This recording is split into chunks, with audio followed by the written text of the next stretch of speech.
Hello, everybody, and welcome to the Para OR Normal Guyz. And, well, like clockwork, the Para OR Normal kicked in, and right at showtime, we had a massive, I don't know what kind of failure it was.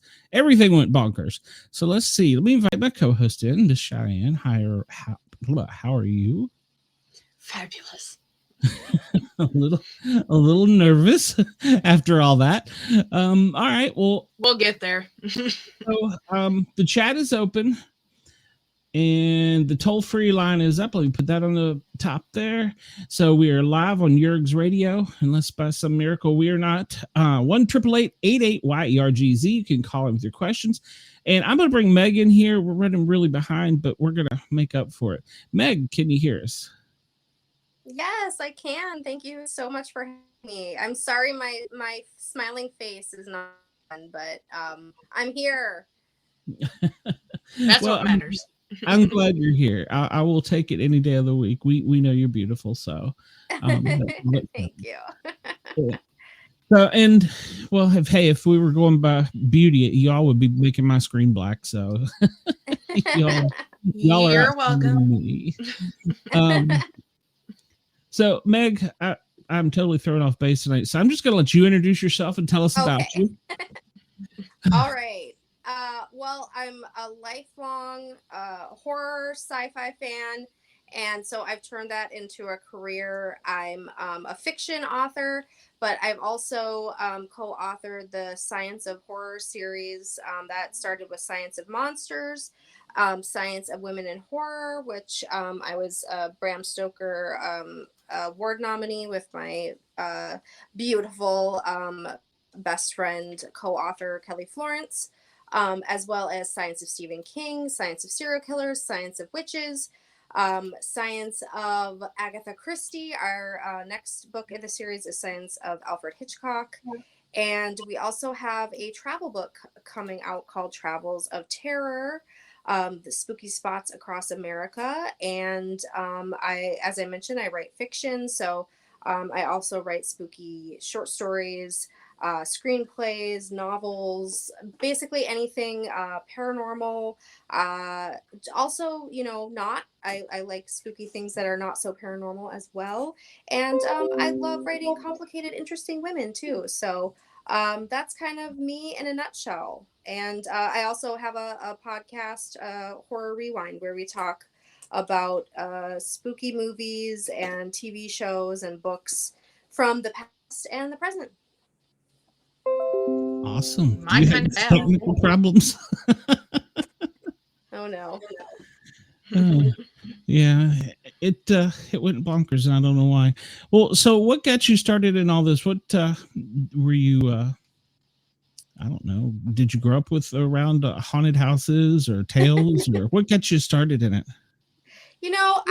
I was probably I think that if you looked at me, you'd say that's a very normal looking child. But I think that for whatever reason, I think a lot of people can relate. There was just something about horror movies and spooky stories and all those things and aliens and all that stuff that just I loved. And I think anybody listening to this podcast, anybody watching right now understands. I think that I escaped into those worlds. And there's something about science fiction and horror. It makes me think, and it makes me imagine, and it makes me create. And, some people are that way about fantasy. Some people are about that way about other things. But for me, it's the scary stuff. I love to feel. I love to, there's actually something very empathetic about watching characters go through these things. Also, I grew up in Vancouver, British Columbia.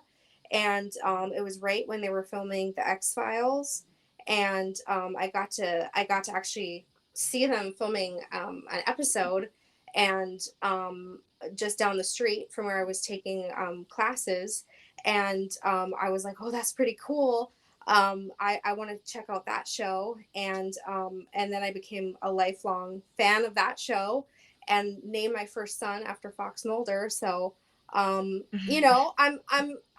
diehard. It's just one of those things. It's like, how do you explain that you love something? It's so hard to explain. It's like, how do you explain you love a person. It's ineffable. It just is. Mm-hmm. And we love things that scare us, and we love things we can't explain. Exactly. Yeah, I know completely what you mean on that. Yeah, I'm over here testing stuff in the background too as we speak. So I brought all the aliens with me. Yeah, I was going to say, what happened? I would have loved to go around the X-Files, and you just brought them all right to us. Yep. Hey, we've been known to have some spooky occurrences on the show, so fingers crossed for tonight. Yeah. Usually, well, I won't say usually, but occasionally we've had my hair pulled and weird stuff like that. Okay, the chat is working. It's good. And all right, us ladies hearing things that Glenn can't. So, ooh, it's fun. Yeah, when my co-host had heard a woman scream twice on one show, and I never heard it. And oh my gosh, I went back and listened, and it was plainly in the audio. So, oh my gosh, we both looked at each other and were like, and it was kind of like, did you hear that? Because I heard that. Oh, creepy. And that night too, Glenn would just randomly disappear out of the stream. And oh. Yeah. I would go to somewhere else. What was really weird about that was I could still see and hear and interact with everyone that was on screen, but they couldn't see nor hear me. Oh and God. When I popped back in on their side, it was like nothing changed. It was like for 30 or 45 seconds. So yeah, sometimes we get weird things happening on the show when you start talking about aliens and ghosts and all kinds of stuff. Crazy things does tend to happen. So oh my gosh, if he ever pops off screen, I'm just like, oh, there Glenn's going to the third dimension, and he's going to the Twilight Zone. That's right. It must be good they keep sending me back, or it must be bad. I don't know what you do. They're like, he's getting ready to tell us some good stuff. Yank him out of there. Yeah, exactly. They put me back into the wrong time slip. So I looked through some of your books, and you wrote one that really fascinated me, The Science of Witches. Yes. Tell us a little bit about that one. That one looked pretty cool. Sure. Thank you. So yeah, I mean, we approach it from many different angles. I was excited to learn about the sort of history background of witches, obviously from, obviously there's been a lot of, research done from the, historical background as far as American witches. The Salem witch trials has been really, that every middle schooler or high schooler learns about that at some point. So we do obviously touch on that, but there's so much more to learn. And so for me, just internationally learning about how witches were perceived and treated, I think that as an American, I sort of like had this very Americanized sort of idea of how Puritans treated witches, but I wasn't entirely plugged into how women who were either believed to be doing witchcraft or actually were interested in witchcraft or were doing witchcraft, how they were treated in Italy, in England, in Africa, in places like that. So that was really fascinating. But also through media, that was something that we've done in all our books, is we look through the lens of how they are portrayed in film, in books, etc. So that was something that, the witch is often, I mean, when you really think about it, almost always portrayed in two very specific ways. The bad guy. Yeah, in either as a monster in horror, or there's the really extreme, like Glinda the Good Witch, and she's beautiful, right? So she's either a beautiful, almost princess situation where she's really, this really gnarly, good. Yep. Ugly exactly creature. hag. Yep. And so so they're sort of taking away any sort of like real authentic female aspect. So it's really sort of an interesting dichotomy, and so we really get into some interesting tropes there. And then obviously, the actual science. We talk to an ethnobotanist who is indigenous, who gets into sort of the rejection of the feminine ways of using herbs to treat disease, and how that was a way that women taught their daughters to treat the people that they were helping, and that was looked down upon, and a more masculine, if you will, way was uplifted. And so there's so many different aspects to look at that are either and whether you believe in any sort of paranormal aspect of witchdom, I think that there's a fascinating thing to learn on every page. So we just approach it as like, what do we want to learn about witches in different countries, different times of the world, different eras, all that stuff. So it was really fun. We had a blast. I'm very intrigued by that, because you have, and if you look at it more like common day, it's either you're a hippie or you're a Satan worshiper now. If you talk about Yep. I think that stereotype is what our generation, I'll use our, but I think that's what we grew up with. You were, like you said, you were either good or you were bad, and there was no in between. Yeah, right. Now we're I think in this great awakening, we're learning, well, maybe we weren't so right about that all the time. Yeah, there's actually such a an interesting idea of like, well, I really like this idea of like harnessing the inner witch and sort of like finding the amazing like healing aspects of it, and the amazing preach it, sister.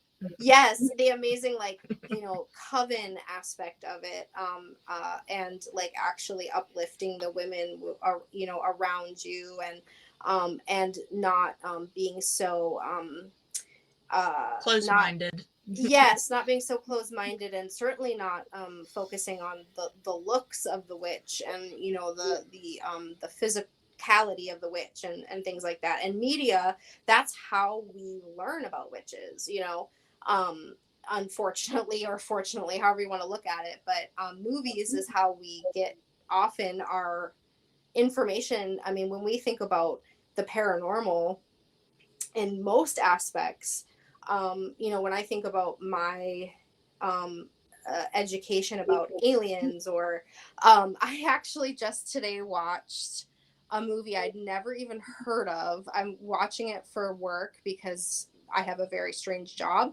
And it was it's a Tobe Hooper movie I had never heard of, called Spontaneous Combustion. I don't know if you've ever seen it.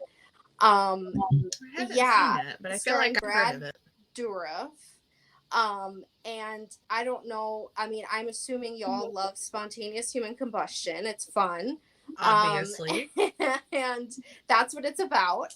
And it's definitely not one of Tobe Hooper's best. But when I think about, like, I had a book about the paranormal when I was a kid, and it had like this black and white picture in it of a woman who had supposedly died from spontaneous human combustion. It just had her feet, Yeah. And it still sticks with me to this day. Like, it was just so like, oh my God, this is so cool, and like at any moment you could just like go up in flames. Mm-hmm. And really it's the books and the films and the TV shows, I think, so much that like provide such an indelible, moment of like, oh, this is so cool. And really that's what leads us to really do the sort of like research, right? That's when we start going, oh my gosh, I have to learn more about aliens. I have to learn more about this. So I think it's a responsibility. If you want a backstory to that, picture, I can send you a good link to a podcast. Oh, great. Oh, please. Yeah, love it. Love it. I love all of it. It was funny. As soon as you said that, that was the memory that popped up in my head, that same picture. Yeah, yes. That was exactly grade school or somewhere around there. Yeah. Yeah, it's all imprinted in our little brains.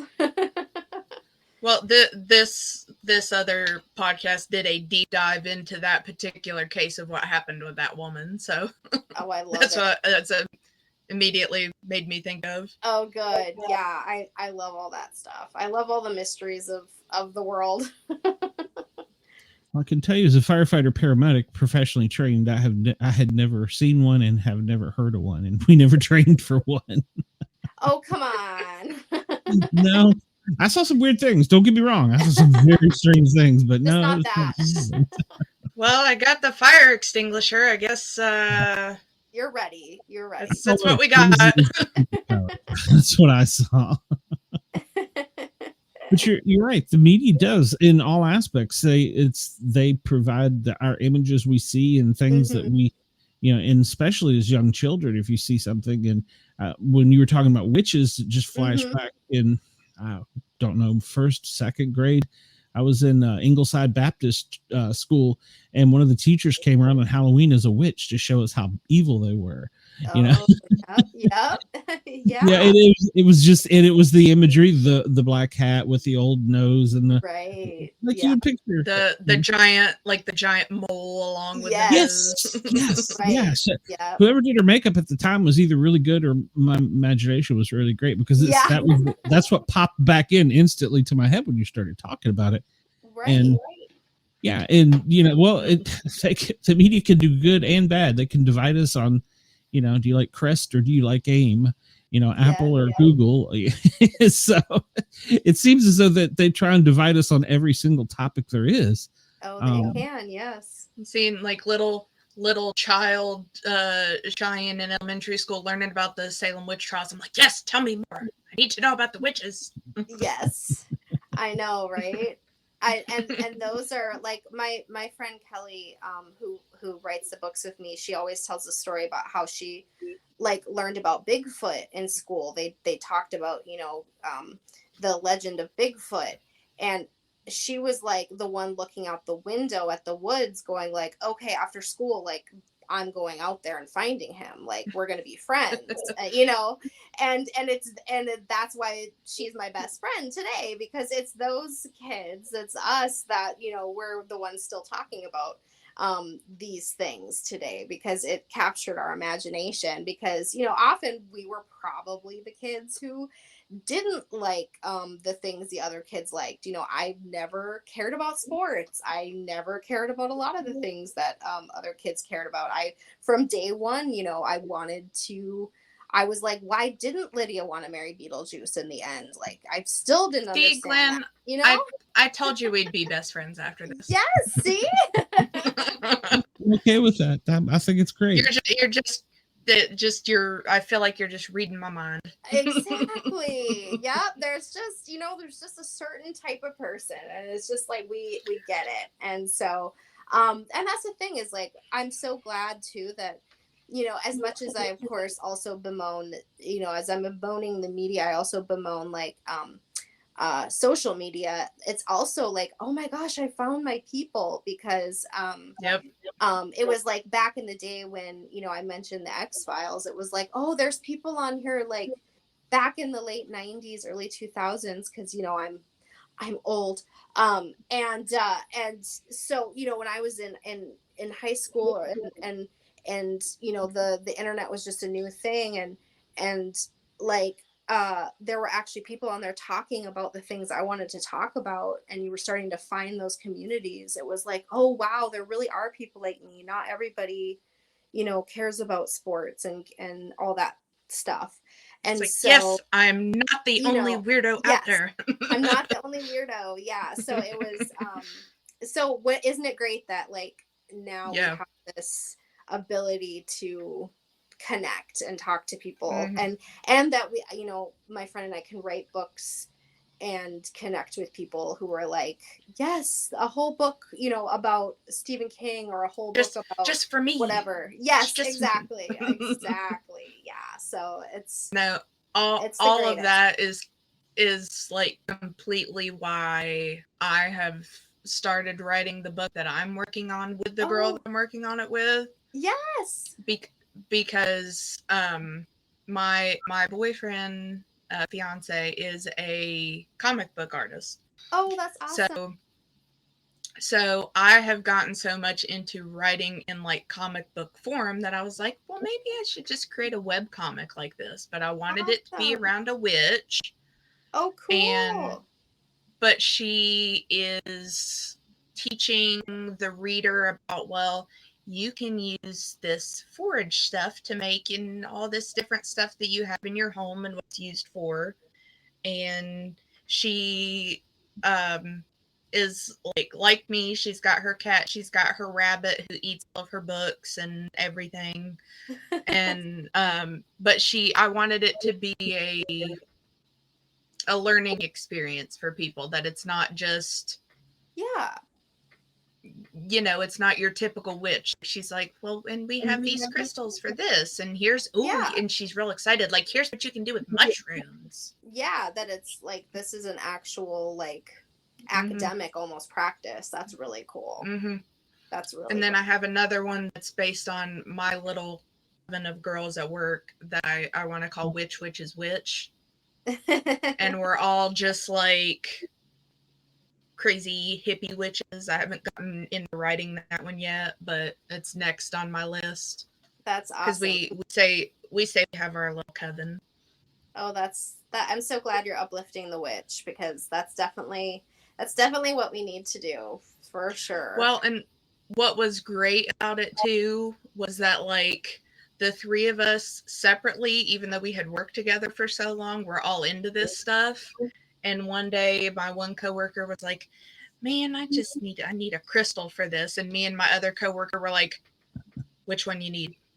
You all have I pulled out the bag, she pulled out her bag, and I'm like, which one you got? You need some runes? I got some runes too. Now that is a coven. We were just like, we found our people. When my daughter saw that you were going to be my guest, she sent me like 5 questions, like a machine gun, to ask you. Oh, so wonderful. She's going to yell at me if I don't ask her. She wanted to know, which deity do you follow? Oh, wow. She's deep in this, apparently. Yeah. Which deity do I follow? Oh, gosh. Oh, my gosh. Well, I have to say, oh, gosh. I'm gonna take a guess in my head of what you're gonna say. I follow the deity I follow is the deity of my own wonderful life's path. That is my answer. Okay. Yes. Whichever one is good for the day. Yes. Yes. So we'll get you off that one, because she pinned you down with the first one, and I apologize. Yes. I will be honest, I do not understand a lot of this stuff about as far as witchcraft goes. We're here to help you. She wants, well, see, this is the other thing. I'm getting hit in the head constantly with crystals. She, from my wife, she asked what your favorite crystal was and what's your go-to for protection. Oh, okay. So I just picked up, I was just in my favorite crystal is like whatever is sort of like I'm feeling at the moment. So I was just in Sonoma celebrating my 20th wedding anniversary, and Congratulations. Thank you. And I was called to get this black tourmaline necklace, I believe it was, and it was just gorgeous, and it was like a sort of a not a protection, but kind of it sort of like provides protection of like getting away kind of negative energy, which we could all use. And so I loved it, and so I immediately bought it. I'm also do you have one that you regularly gravitate towards? I really love jade. And I was wearing citrine for a long time. It just depends, like, kind of what I'm feeling in the moment. For protection, that's tough. I'm kind of wearing that black tourmaline right now. So yeah, I have to go with that right now. Yes, for sure. Mm-hmm. Okay. Mine is always amethyst for everything. Amethyst, yeah. Amethyst is like the go-to for sure. Like that's like you can't go wrong with amethyst. And it's just gorgeous. I have a big hunk of it on my desk at work, and I always have my amethyst bracelet. Oh, yes. That's good. I can't go wrong. My wife has provided me with a bowl full of crystals to my right, and then on top of my desk that I fidget with during the show are probably another 50. So yes. Oh, she's in the chat. Okay. I saw someone say labradorite. Yes, yeah. That's gorgeous. Yeah, that was she's the one that was asking these tough questions I asked. Oh, good. Oh, yes, Stormy left. Yes, labradorite. Yes, and I just got some bumblebee jasper, I think it was called. Ooh, me too. I like the really weird. I don't think I've seen that one. It's really, I'm going to look it up on my phone right now. I think that's what it was called, bumblebee jasper. It's got it's kind of a grayish and orange and yellow, and I don't think you can probably see. Oh, yeah. I like that. Yeah, I like that one specifically because it reminds me of a Buckeye. Yeah. I was thinking football for me, but and it was orange since I'm a Tennessee fan. So. Oh, nice. Well, there you go. Yeah, nice. See, again, me and her on the same page here of sports. Yeah. But you do you. Yep.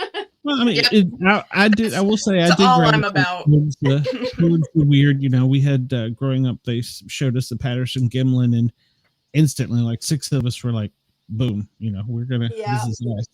But also, it is a little bit different as a boy growing up, especially when all your friends are competing in sports and stuff. You kind of start following it.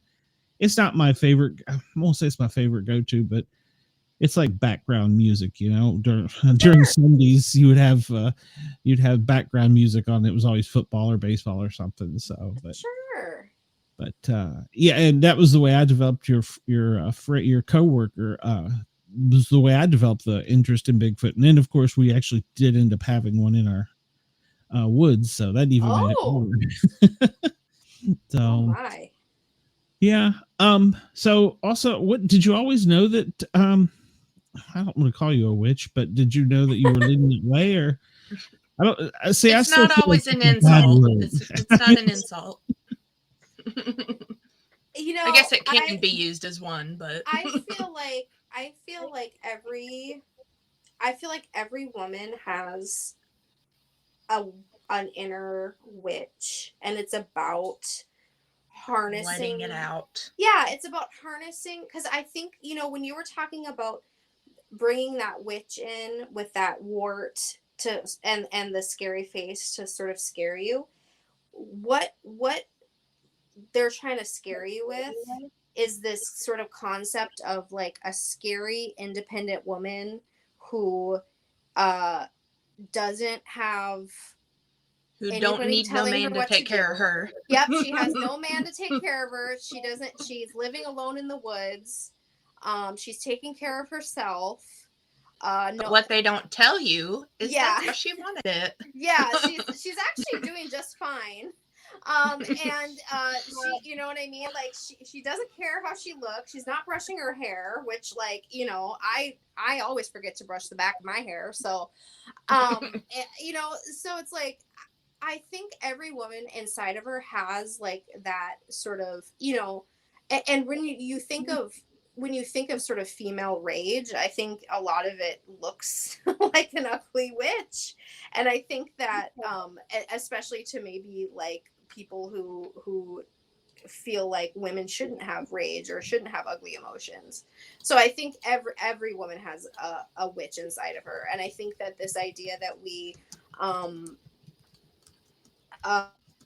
should have time to be in nature and that we should be, you know, using stones to sort of, you know, feel our emotions and that we should be taking a personal time to meditate and do all of those things. I think every woman has a witch within her. So I think I saw a woman who's very much, she has like an Instagram and she's very witchy. And she said, if you have the thought in your head, am I a witch? Then you're a witch. And I love that. I love that. I was like, if she's like, if that comes into your head, then you're a witch. And I was like, great, then I'm a witch. So I was like, there, then done. And I just love that. So yes, I'm a witch. It's like me as a kid, like, what do I got to do to be a Sanderson sister? There you go. You're there. You are an unofficial Sanderson sister because it's within you. You know, it's sort of like, it's that thing of like, am I a writer? Some people ask themselves, am I a writer? Because you know, I'm not published or whatever, blah, blah, blah. Well, you're a writer. It's your soul. Mm-hmm. You are writing, you know, things down on a page and you're having an emotional connection with it. So therefore you are a writer. That, you know, it's kind of like that. You are a witch. It's funny you say it like that. Last night I listened to a story by the great Paul Harvey. Mm-hmm. And he was talking about an author. He was a doctor and he'd been drafted and saw horrible things, and he came back to a small community and he was still serving as a doctor. And of course, at that time they were surgeons, and mm-hmm. he decided that he was the best at his profession in his part of the world. He wanted to get it out and he wanted to be a writer. He was turned down by like 17 publishers for his book that he wrote. And he decided on he's going to one last one. And if this was it, he was going to toss in the towel. Yeah. Well, long story short, he wrote MASH. He was Hawkeye Pierce. He was the real doctor in life. Heck yeah. So that gave me a little incentive, you know. I mean, yeah. That reminds me, it was a smash hit for years. Right. Exactly. It reminds me immediately of Todd McFarlane with how many times he had to put his stuff in to get published. Granted, I don't hear he's the best person, but I love Spawn. Absolutely love Spawn. Yeah. So. Yep. You just gotta keep at it. You are. Yes. Oh, look, Stormy Luck's a writer. All right. That's right. Yes. Heck yeah. Yes, you are. She did a laughy face though. I don't know what she's writing. Probably kill my daddy, kill my dad. No. I don't know, but it's on tape now. If anything happens. That's right. Because clearly that says "kill my father" right there. It's written right there. Well, so have you ever had any experiences with any type of strange, odd, seen Bigfoot? Or, I mean, like we were saying, sometimes when we're just having a show about it, things go nuts. Yeah. Well, I feel like over the years I've gotten more like, I feel like I was more of a Scully when I was younger, and I feel like as I've gotten older, I've gotten more Mulder-ish. So for writing this travel book, we went and stayed in haunted hotels all over the U.S.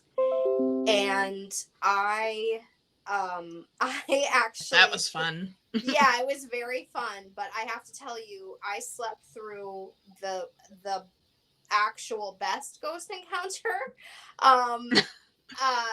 which is pretty typical of me. But Kelly, right, and it's in the book. I won't give too much away, but basically, she, who had never seen a ghost, and was pretty skeptical up until that moment,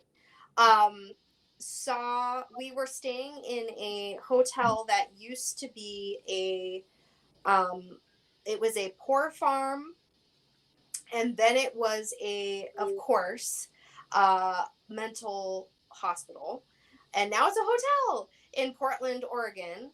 And Who does that? Of course. That's almost cruel. I know, right? And she saw a man in our hotel room going through my suitcase. To which she was very scared because she thought it was an actual man. And so she went to wake me up, and then when she turned, because she heard him, he started running, but he ran right through the wall. And that's when she realized that he was like not a human being. But if you can believe it, she didn't wake me up, and she just laid there all night awake until I woke up, and then very politely said, "We need to go now." And I would have been like, "Man, bro, there was some ghost dude like looking through your stuff. Like, I don't know what he was looking for, but I know, I'm like, and then she of course was like, "Well, your suitcase is so messy anyway, like, you know, we can't tell if he actually went through it, you know, like there's no evidence." But anyway, like he's like, "I can't find anything in here." Yeah.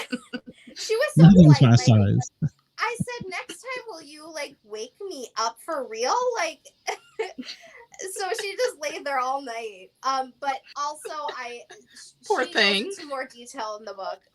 But also, we stayed in a haunted hotel in Florida, St. Augustine, Florida, and I had my own little experience as well, which is in the book.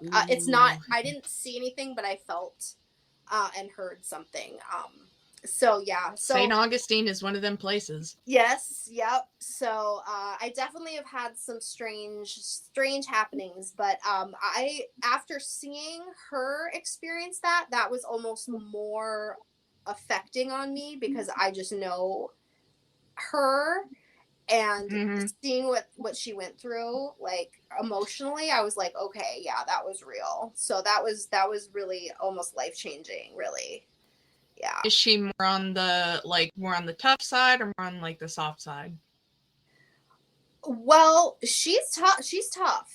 So, I mean, the fact that she even laid there. So if it scared her, then. So the fact that it scared her, I mean, yeah, like she's the horror movie, like she and I are like the horror movie queens, like, and the fact that she was like, "We are leaving right now, like we are going to the airport extra early, like we're getting the hell out of here." Yeah, I wanted to like stay and have breakfast, and you know, she's like, "No." Yeah, so yeah, so that was quite the experience. See, and it's funny for me, it's like I get so freaked out at like movies and stuff, but like as soon as we went to like the haunted asylum we have here, I was like, "No, get me in front, I want to see something." Oh, funny. Put me up there. You don't mind the real stuff, it's the fake stuff. Yeah, it's like the fake stuff that I don't know what's coming, but if you put me in an actual haunted place and I'm expecting stuff, it's more like, I'm like, "Come on, put me up the front of the group. I gotta get pictures. I gotta figure out what's going on." And I did have an experience there, so I'll take it. I was like, "Yes." Oh, good. Came here to achieve. I'm glad you got what you wanted. Yeah. So, Meg, what's the scariest you've ever been? I mean, you write about scary stuff, and you sound as though that you've got a strong backbone. What's the scariest thing you've ever had to face? What's the scariest thing? Oh my gosh, that's a good question. I think tonight.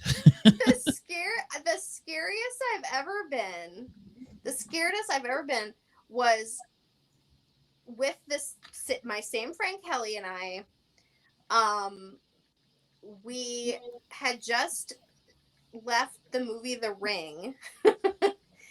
We'd just seen the movie The Ring, And she used to live out way in the woods, and we were so scared we couldn't sleep in separate rooms. So I went and because for some reason that movie just we were terrified.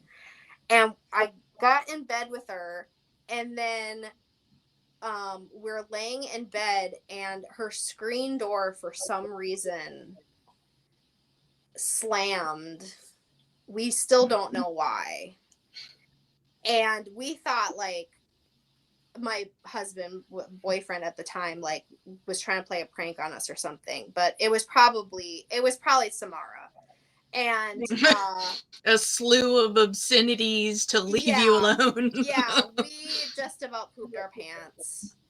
And I still don't know what happened. It was probably a raccoon or something, but I don't think we slept a wink. But I'm sure if you ask Kelly right now, she'd say the ghost going through my suitcase. But yeah, but that comes to mind because we were just so young and silly, and I love being scared, so it was a good time being scared, but also like I was genuinely scared, you know. But I also have a teenager driving right now, so that's also like an unsettling scary. You know, I enjoy it up until it happens, and then I instantly regret all of my decisions. Oh, I see what you mean. Yeah. You can have people who do get scared to death. As a paramedic, I ran a call at a movie theater, and it was I think the first Saw that came out. Oh yeah. And dude thought he was dying, and his body was telling him he was dying. I mean, it like the film, and we had to go and pull him out on a stretcher, and it was so you can get there's a little scared to death, and I never believed it until then. I was like, why is this dude almost dying? He's in his 20s. So oh my gosh, he was young. I just feel like of all things, Saw. I know, because like that's not really. I mean, it's scary, but like that's a weird kind of scary. Like yeah. It's like a gross kind of scary. Yeah. But that's interesting. My husband is fun to take to movie theaters because it's ironic too because he's an actual like doctor, physician, but he covers his eyes at everything. And it's actually really fun because he's scared of everything. And he loves to go to the Saw movies, but he covers his eyes the whole time. and is swearing the whole time. I mean, I love it. See, that's big reaction. That's me. Oh, you're that's like me. I'm just like, SOB effing mother effort. I love going to movies with people like you because I watch every second of it. I love it. And then he's I'll watch it, but I'll just be like, he's covering his eyes, and I'm like, but the thing is, like, I would never do what he does for a job. Like, I don't want to touch like anybody's butt or whatever. And like, but but he can't watch like fake blood. I just think it's funny. I'll tell you a funny story. When in 2016, me and my fiance went on our first vacation together, and I took him to Myrtle Beach. So we were just doing any of the tourist stuff we could get our hands on. And we had went through like down on the main boardwalk there. We had went and done like a Ripley's haunted house thing walkthrough. And maybe it was because we had to get let in a line. So I'm holding onto a stranger's shoulders. So thankfully I wasn't cussing and screaming in that stranger's ear. But we go to the wax museum, and it's like a hospital zombie themed one, and it's just me and my fiance in there. He's behind me laughing his butt off because stuff just be popping out of nowhere, and I am screaming at the top of my lungs obscenities. Yes. Anything. Yes. And we come around to come out, 5 employees standing there, and they're like, what? And I was like, we're fine. Things were jumping at me, and I Yeah, wasn't happy about it. I mean, And my response instead of kicking and screaming is flailing obscenities in everything's direction. Yeah, that's a lot of people, you know, I mean, some people swear, I'm a laugher. That probably doesn't shock you. I giggle, and yeah, some people swear. I mean, everybody has their thing. Mine just happens to be really, really loud. Oh, okay. To scare the employees. Because someday it's going to be a real monster and you're going to scare them off. So, you know, I'm hoping they will be scared by my loud noises. Exactly. But I will say if I got quiet and I got low talking and talking real slow and was like really methodical, I was scared and it's time to get out of there.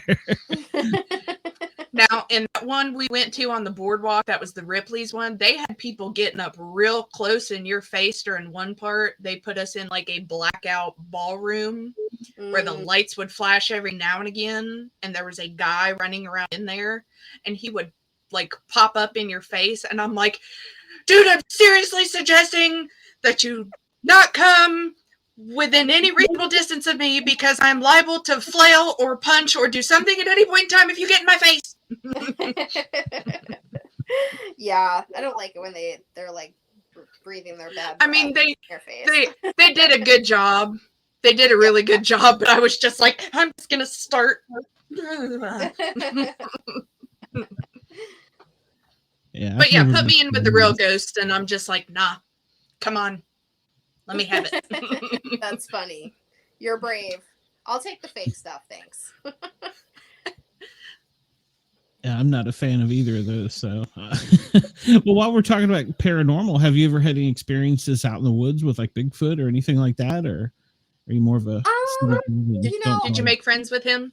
No, I haven't.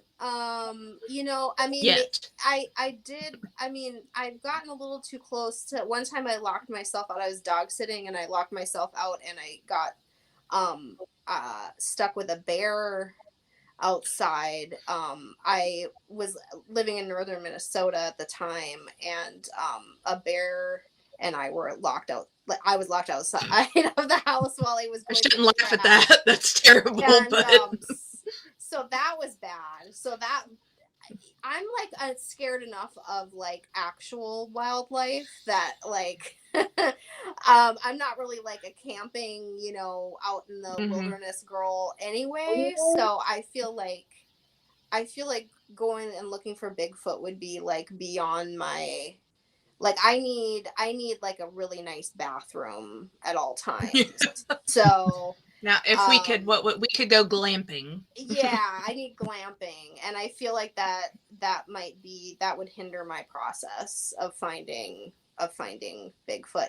But maybe I could go. I wouldn't mind going to Scotland and staying in a castle and looking for the Loch Ness, maybe. Ooh, yes. That could be. I could work that out. Yeah. That would be very cool. Yeah, I would do that for sure. Nessie was always my first love. Yes, I think that would be really cool. I've always liked that. We grew up with that was the thing, you know. Nessie was in there, and we were going to find her, and so now they have a webcam 24/7 devoted to watching the water. So. Oh, that is so cool! I didn't know that was like when we went to New York and they have Champ up there. I was like, oh yeah, come on, New York Nessie, come on. Yes. See the Champ. Yeah, that would be so cool. I love that idea. I feel like the water is so vast. Like obviously woods are too, but I feel like the water is so vast. We just don't know. There's no way to know like what kind of creatures are down there. So I love that idea. You know, it's like space too. I mean, it's just everything is so vast. It would be so well, I mean, we are very what is like humans, we just assume we know everything, and that, you know, we know everything about science, we know everything about space, we know everything about everything. So I guess it's no shock that we all think that there's nothing out there we don't know, but don't know. I just love the idea of finding Nessie and finding little green men and all of it. Absolutely. The little green men, that one has always perplexed me because, mathematically we would have to be idiots to not think we're the only fish in the fishbowl, Right. Exactly. Yeah, I mean, who knows? Like, I'm very open to the idea that it's something like that I don't even know what it is, and like it could be, beyond my comprehension of what it could be. But there's got to be something out there. I mean, I hope it's cute, whatever it is. you don't think it's going to be a little green monster? Yeah. Well, but to define monster to everybody, it's got its own meaning, Right. So. Exactly. They probably would think we're pretty ugly. So, or dumb, or both. Yeah, or both, and really messing up Earth. That's for sure. So, yeah, absolutely. I lost my train of thought. So go ahead, Shay. What is your favorite horror movie then?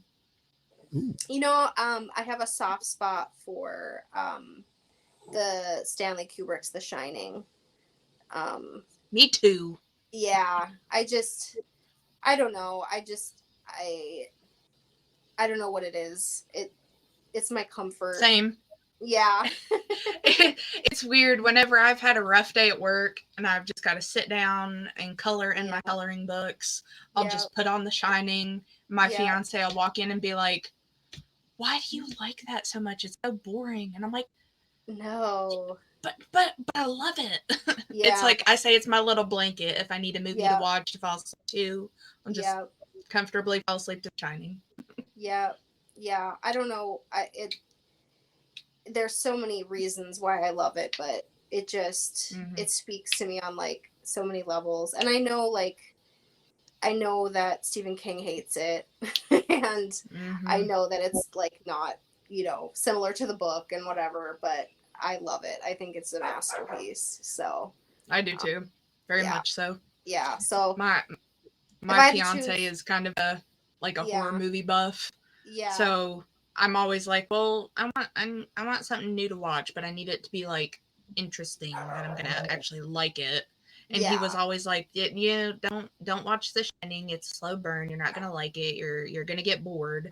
And then one day I was just on a movie binge and I was like, screw it, I'm gonna put it on. And I was just like, this is the best thing I've ever watched. Yeah. Well, he just didn't know you well enough. Apparently not. Because he'll just still be like, I can't believe that you like that. I still can't believe you like that. Oh, funny. Yeah. But I've got a weird taste in things though too. Like my top 3 favorite movies are all musicals too. So. Oh, well, okay. So what are they? You have to tell me now. Rocky Horror Picture Show. Oh, yes. Sweeney Todd and West Side Story. Oh, perfect. I love it. That's awesome. So it's fighting real hardcore there in between Rocky Horror and Sweeney Todd. Oh, that's awesome. Cool. Well, Meg, what are you working on right now? Well, we're working on several projects. So we're hoping to do a second travel book that's a little more focused on writers, more of a literary travel book. And then we're working on we've been working on a lot of TV and film projects. Hopefully I'll have something exciting to share really soon about that. And then I'm actually... Yes, please do. I'm actually in school right now. I'm kind of in the middle-aged part of my life. I'm actually going to be going to do my summer school at Oxford over across the pond. Wow. Getting my degree in creative writing. So I get to go play That's college awesome. student. I'm leaving awesome. my husband with the 2 teenage boys, and I'm going to go play college student this summer. So that's going to be fun. And yeah, we're actually doing we're doing a 10 episode season of Horror Rewind on YouTube as well.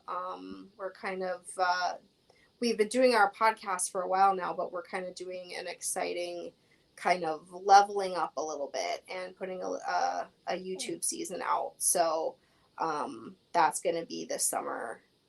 We're going to be filming it here, part of it next week. So just a lot of things going on, and sounds yeah. like it. You're going to be and a busy bee. The travel book's coming out, and we have a book tour this fall as well, where we're actually going to be going to 5 of the cities that we talk about in the book, and we're actually giving ghost tours. So that's happening too. So yeah, everyone's gonna be sick of me. I'm gonna be everywhere, all over the place. So we're gonna be announcing what cities, and so hopefully people will be coming and hearing more ghost stories and coming along with us. So it's gonna be a lot of fun. Sounds like it.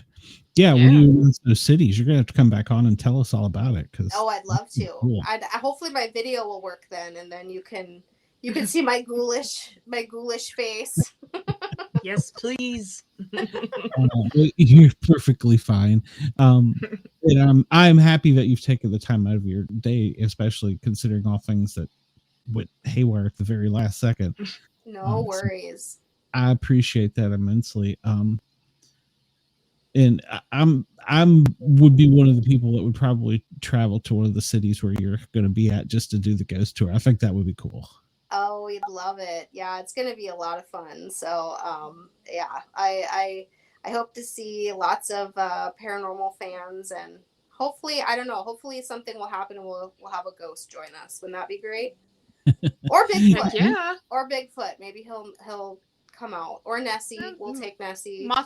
Mothman I'll send Mothman to come visit. I love Mothman. He's like my favorite cryptid. Yeah. Mothman's my little baby. We just had a guest on that was hers as well, and I was like, I really don't know that much about him. I haven't heard that much about him. So he's so cool. So yeah, that's my hometown baby. I'm out of West Virginia, so yes. Oh yes, you should be very proud. Yes. Oh, very cool. I'm very proud of him. He's done so good. Yes. All right. Well, thank you so much for having me. Yes, Meg, I appreciate it. And thank you so much for being here. Yeah, thank you. I apologize for the inconvenience that no worries. Difficulties caused. So, but yeah, please come back and visit us and keep in touch with me, because I think that not only you're all about your fun summer too. Yeah, I want to hear about that. The teenage boys is going to be the hell part. So. That will be more challenging than any ghost or Nessie, I promise you. Yeah. That's for sure. All right. Thank you so much. Yes, Meg. Thank you. Have a wonderful evening. I appreciate your time. Bye now. Bye-bye. Bye. All right. Well, let's push a button here real quick, and then we will go from there. Let's get ready to rumble! I'm Miranda Maverick, and when I'm in fight camp, I never listen to the Sportcat podcast. Okay, so for the chat, we had some people in the chat earlier. Our second guest, Martin Keller, I'm not sure that he's going to be able to make it since we had some technical difficulties. And basically, to explain to the viewer what happened was, Shay and I were backstage as we normally are, half hour or a little bit more before normal, talking, chatting, sending messages back and forth. And the moment Meg came in, I couldn't hear a single one of them, but they could all hear me. And I'm like, okay, so what changed? How did this happen? And so, we had haywire, and we had to get our technical support guru in here, AKA my son. And, so he got it up and going because apparently something changed all my settings here on my computer for no apparent reason. So these things happen. And when you're on live, I don't know, we'll call it radio video. You're already on edge when you have a spectacular guest such as Meg and with Martin lined up. And when something like this happens, it just makes your nerves just go through the roof. So I apologize to everyone. It happens though, and you just have to learn to roll with it, you know? Yeah.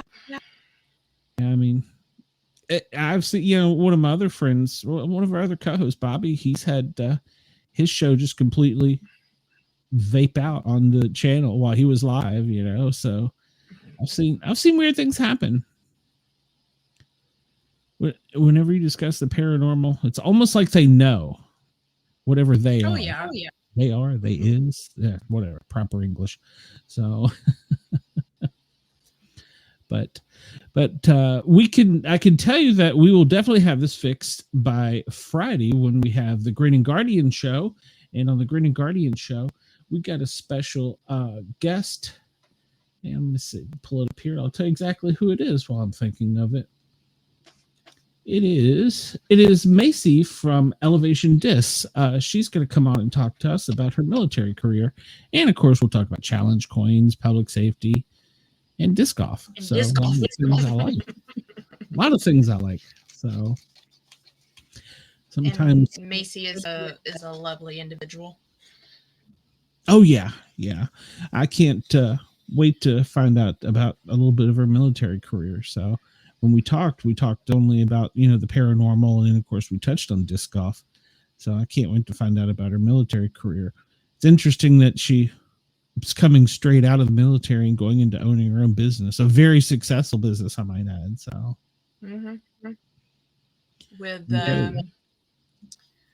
what was it? They were using recycled plastics to make their discs, if I remember correctly. Yes, they were. And these ones, I think, were lighter and better quality. They are actually heavier and better quality. I don't remember which one she said. Well, there's both, and then there's the one that's real floppy and flexible. That's the one I don't know anything about disc golf. I know how the sport is played, but I don't know anything about the discs. I'll eventually change you. Don't worry. I'll eventually get you hooked. So on disc golf, at most, I can probably get into some roller derby, but well, that's true. I have on the sports show. We're going to talk to some ladies that are into roller derby. So we're going to have that on the sports. The Insider Sports, is that what we named it, Shay? It's so new, I don't even remember. Sports Insider. Sports Insider with Sportcat. That's a tongueful. So we have, in fact, I think I'm going to release the first episode on Thursday. Most of those will probably be tape delayed, so there really won't be a live call-in or chat to those. But those are going to be pretty cool. The first one we have is a former WWE wrestler. We interviewed her real quick, and so we're going to have that out. I think I'll put that out Thursday, probably mid-evening. And then we have another wrestler we're interviewing this week and the following week. And next week. Yeah, we're loading up with wrestlers. And I believe I have a roller girl coming on the following week. She just hasn't confirmed yet. So, yeah, it's sweet. You know, and that was one thing I did want to touch on with Meg. She was talking about empowering women. That I have always been that way. I was the team paramedic for the Atlanta Roller Girls, and I thought that was the greatest thing since sliced cheese. I mean, you know, it introduced me to so many different things, and I'm so glad that I got to be a part of that when they were new here in Atlanta. And then, you know, life happens, you get busy, you move on. So. And then I think our recorded episode this Sunday should be pretty daggone cool too, with Miss Allison Dunlap Shanes. That should be a really good one. Yeah, yes. I do not know how to pronounce this correctly. That's the theologian. Theological. I want to say theologian, but I don't think that's correct. but she is also a writer, broadcaster, and an exorcist. Awesome. One of our wrestlers is an ordained minister. So, and she wanted to talk paranormal while she was talking sports. She was like, "Can we talk about both?" And I'm like, "Sure, absolutely." Yeah. In fact, I encourage it. I meant to tell Meg, the viewers last week that didn't get to see Leslie Hall, the interview that we did. He's got a book called "Tracking Our Inner Animal." It sounded a lot like what she was talking about with discovering your inner witch. And it's kind of cool. I've only gotten into the first chapter. I got it. He sent me a copy. I got it yesterday. But it sounds like a lot. You know what's funny about that is the week that you were gone when we talked to Glenn Williams, was it? Yes. For Bridging the Gap. He was very much on, it's not necessarily the inner witch, but just the intention you put behind things and bringing in the positive energy, which I think is a lot about the more modern day witch culture per se, is a lot of that intention you put into things and the positive attitude and, you know, bringing about things positively for yourself. And I was a little surprised to hear that on his part. But I was like, yeah, heck yeah. Well, people don't realize. And as a former, and he was a former police officer and detective and was just really into all that. And I'm like, yeah, let's hear more of it, man.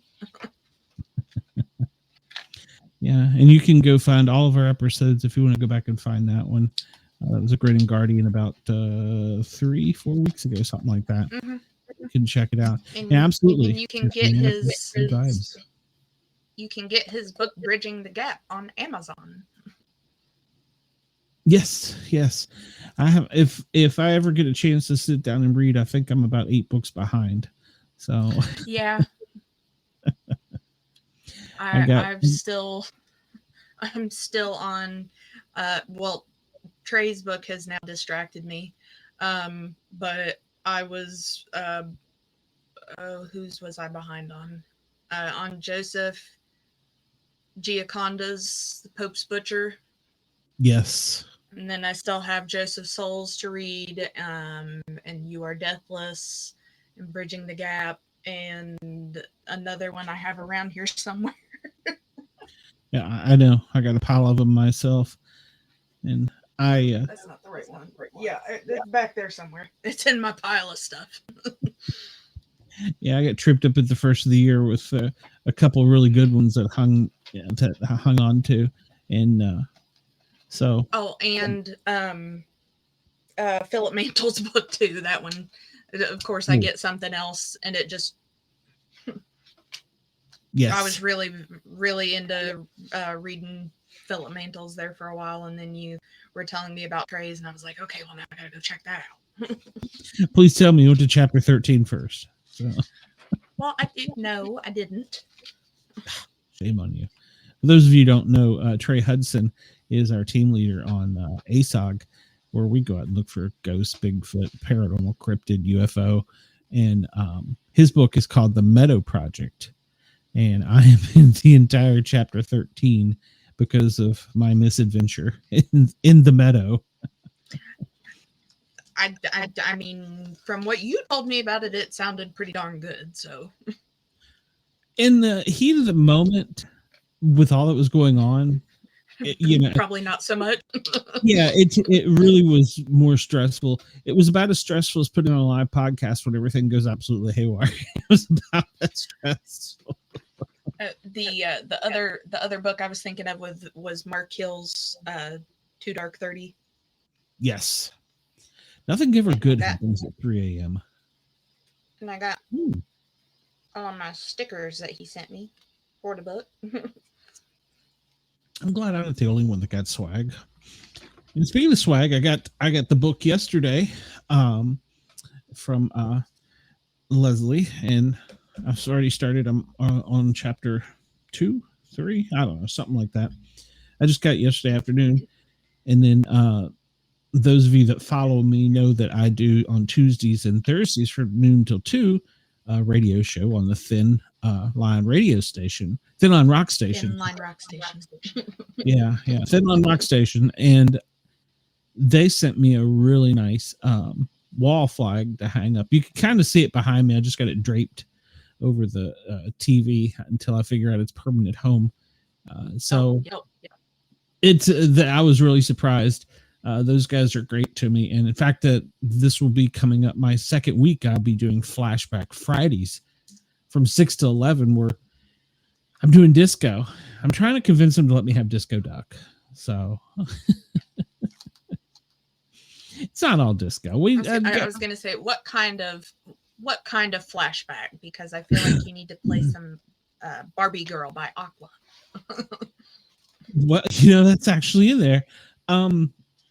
We've got the 50s to the 90s pretty much, so anything.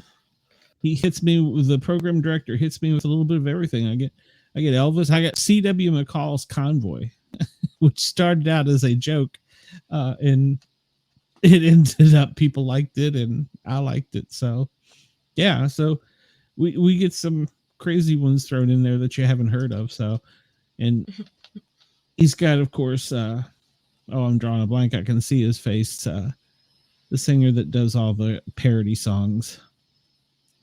Weird Al. Yeah, Weird Al. He's got a bunch of that too. So yeah, so it's a good time. You can check me out over there. Love me some Weird Al. I'm hoping that doing that allows me to get some more interviews with some, singers and musicians, because it's hard to get shows lined up and scheduled with, professional writers and people. You have to go through a lot of people. Understand, you got to go through publicists. You don't just call them on the phone or drop them an email. It doesn't work that way. And so it's hard enough to get through to, like them, like with Meg, obviously. And, with musicians or actors, it's a total different level. But we are lucky. Well, we do even anything of that nature, like even the few that I've tried to reach out to on Instagram. Yeah. And well, we do have a few. Of course, we have a professional athlete that follows us, with, of course, Miranda Maverick. And then we have a couple actors that follow us too. So I need to call Robin back, or David. And now that Twister is going to be coming out, get him to come on. So, because he was busy in the middle of filming that when we recorded him. And everything went absolutely haywire with his interview as well.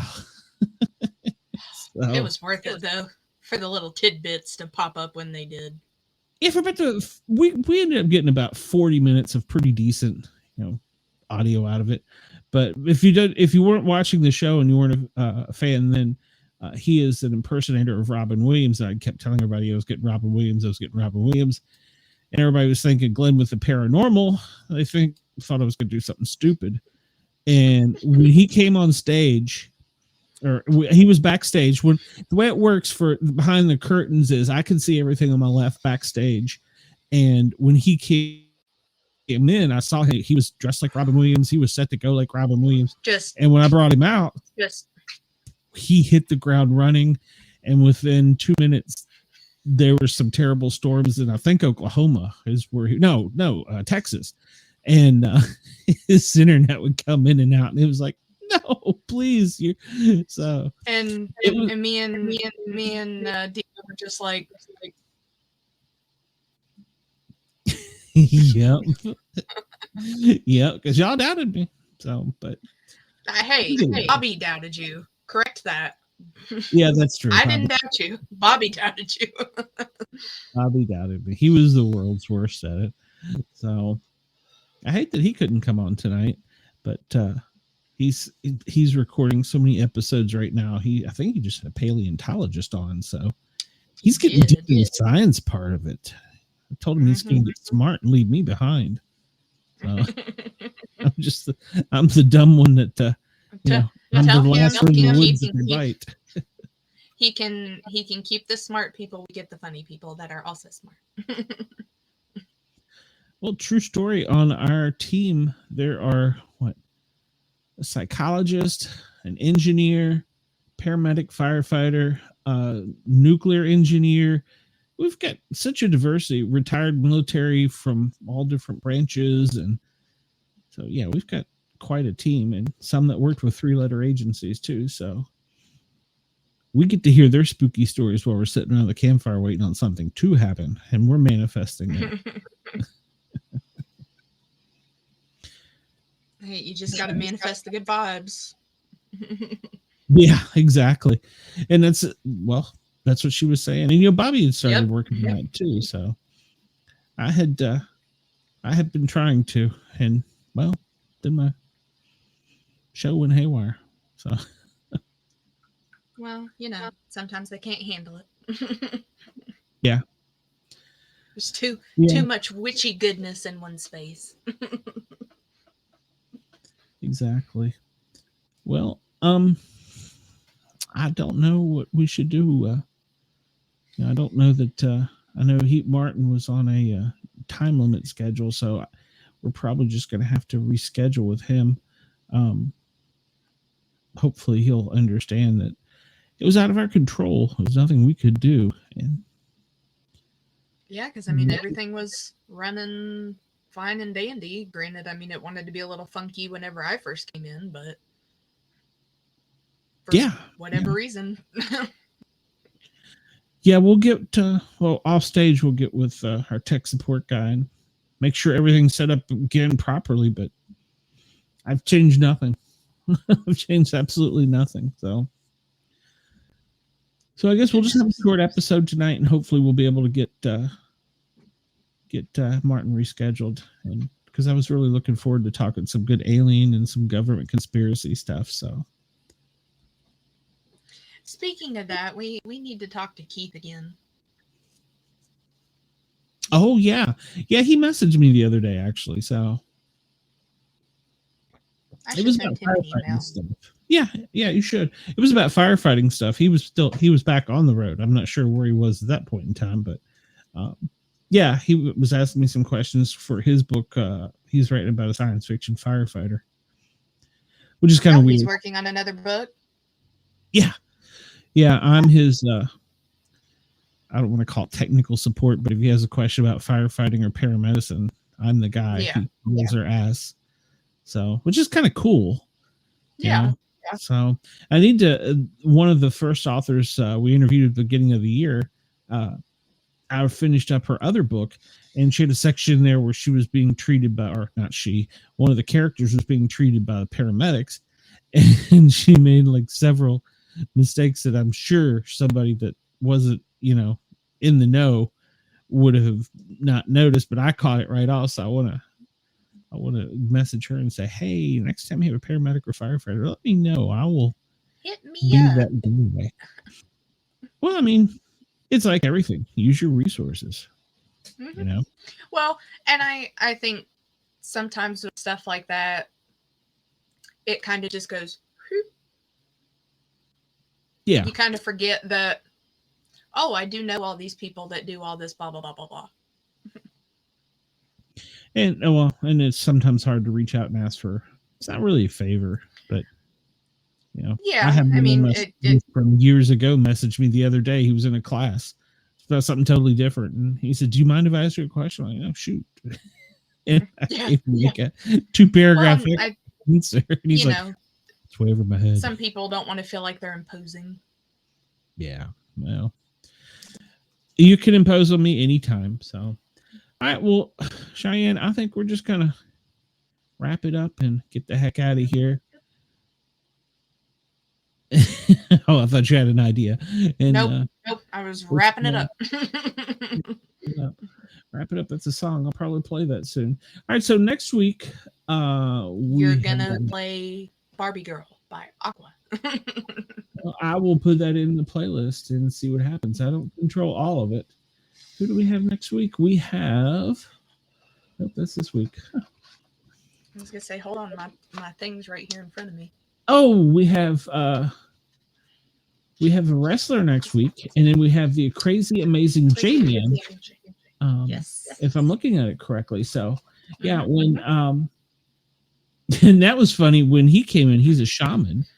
When he came in, his internet went absolutely haywire and he couldn't even connect with us. So he's like, please let me come back on. I'm so sorry. I'm like, dude, it happens. Yes, it's fine. We get it. So, all right, well, and then of course, hopefully we'll have another cool recorded episode on Tuesday. So, yeah, we're recording every day this week. Well, not this week, but we definitely will be next week. Yes, absolutely. Is it? We're well, let me rephrase that. You will be. Yeah, that's. What have I signed up for? And yeah, you've got Monday. You've got Monday, Tuesday, Wednesday, Thursday, Friday, and Saturday next week. I'm gonna be crazy by then. Crazier. And then I still have my Spin on Rock Station show. So you can't find me here. You can find me somewhere. And of course, I forgot to mention yurgsradio.com. Go over there and check us out on replay. And we thank them for allowing us to have a phone line. And I was hoping we get some good calling tonight. But maybe check out Bracket Bastards. Oh, that's right. We will see everyone soon. Bye now.